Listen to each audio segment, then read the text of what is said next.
ఖమ్మం పార్లమెంటుకు చెందిన ఈవీఎంలన్నీ బో ఇంజనీరింగ్ కళాశాలలో భద్రపరిచారు. స్ట్రాంగ్ రూమ్ లో అత్యంత కట్టుదిట్టమైన భద్రత మధ్య ఈవీఎంలున్నాయి.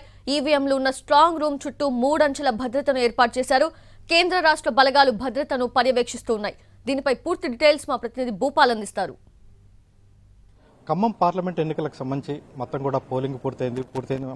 మనకు భారీ ఎత్తున కూడా ఓటర్లు తమ ఓటు హక్కు నమోదు చేసుకున్నారు. ఓటు హక్కు నమోదు చేసుకున్న అన్ని కూడా ఈవీఎంలు అదేవిధంగా పోస్టల్ బ్యాలెట్కు సంబంధించి అన్ని కూడా మొత్తం కూడా ఇక్కడ భద్రపరచడం జరిగింది. అత్యంత కట్టుదిట్టమైన భద్రతా వ్యవస్థలు అంటే 3 అంచెల భద్రతా వ్యవస్థలో భాగంగా మొత్తం కూడా లోపల ఈవీఎంలన్నింటినీ కూడా భద్రపరచడం జరిగింది. దానికి సంబంధించి మొత్తం కూడా ఏర్పాట్లు కొనసాగుతున్న పరిస్థితి. ప్రధానంగా ఖమ్మం పార్లమెంటు పరిధిలో అంటే 7 అసెంబ్లీ సెగ్మెంట్లు ఉండగా దీనికి సంబంధించి ఖమ్మం జిల్లాలో 5, అదేవిధంగా భద్రాద్రి కొత్తగూడెం జిల్లాలో 2 సెగ్మెంట్లు ఉన్నాయి. వీటికి సంబంధించి 16,31,509 మంది ఓటర్లు ఉండగా దాదాపుగా నిన్న 12,26,581 మంది తమ ఓటు హక్కును వినియోగించుకోవడం జరిగింది. అంటే దాదాపుగా 75% పైగా ఓటింగ్ నమోదైంది. ఈసారి కూడా దాదాపుగా జరిగిన ఓటింగ్ పర్సెంటేజ్ని బట్టి అంటే గతంలో అసెంబ్లీ ఎన్నికల్లో కాంగ్రెస్ సిపిఐ అలయన్స్ ఉంటే ఇప్పుడు మాత్రం కాంగ్రెస్ సిపిఐ 3 పార్టీలు కలిపి అలయన్స్ ఉన్నాయి.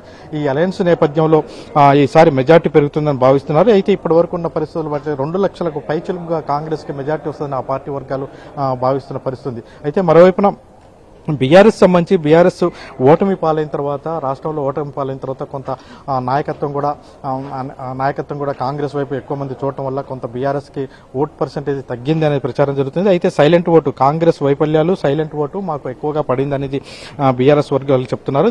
అంటే ఖమ్మం పార్లమెంటుకు సంబంధించి కాంగ్రెస్ అభ్యర్థి రఘురామరెడ్డి అదేవిధంగా బీఆర్ఎస్ అభ్యర్థి నామనాగేశ్వరరావు బీజేపీ అభ్యర్థి వినోద్రావు వీళ్ళ మధ్య పోటీ అయితే ప్రధానం జరిగింది. పోటీ ప్రధానంగా కాంగ్రెస్ బీఆర్ఎస్ మధ్యనే ఉందని అంచనా వేస్తున్నారు. దీనికి సంబంధించి మొత్తం కూడా మనం చూడొచ్చు.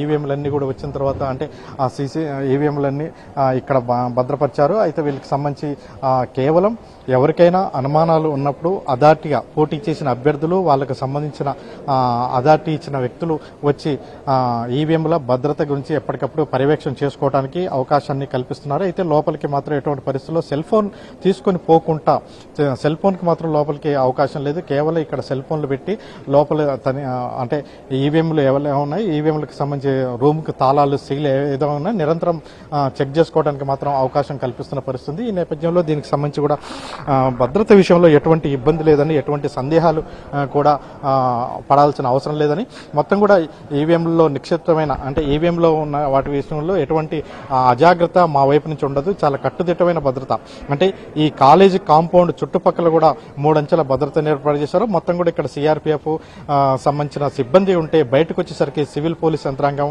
అంటే లోపలికి ఎవరిని పంపించాలి వాళ్ళంతా గుర్తించి పంపించే విషయంలో కూడా సివిల్ పోలీస్ యంత్రాంగం బయట ఉంది.